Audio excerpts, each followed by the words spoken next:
ایک کھیت کے کنارے بھوری مرغی رہا کرتی تھی جو روز بھورے رنگ کا ایک انڈا دیتی۔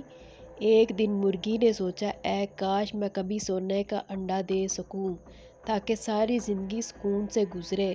دوسری مرغیوں نے اس کی یہ خواہش سنی تو آپس میں سرگوشی کرنے لگی، ذرا اسے تو دیکھو، یہ سونے کا انڈا دینا چاہتی ہے، اتنے اچھے تو ہوتے بھورے انڈے۔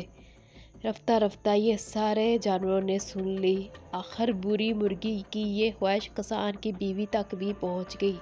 وہ مسکرائی، اسے پتہ تھا اسے کیا کرنا ہے۔ بہار کا موسم تھا، گاؤں کا میلہ نزدیک آ گیا۔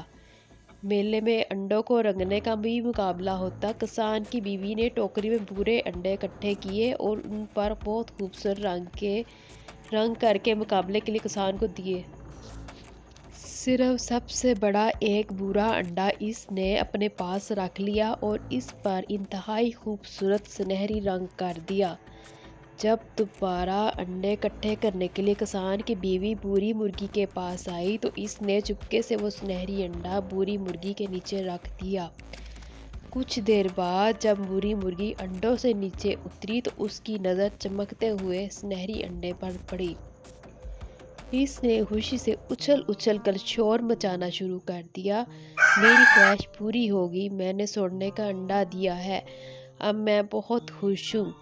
بھوری مرغی نے کسان کی بیوی سے درخواست کی کہ اس چمکتے انڈے کو کھڑکی میں رکھ دے تاکہ جب چاہے اسے دیکھ سکے۔ تب سے آج تک انڈا کھڑکی میں ہی پڑا ہے۔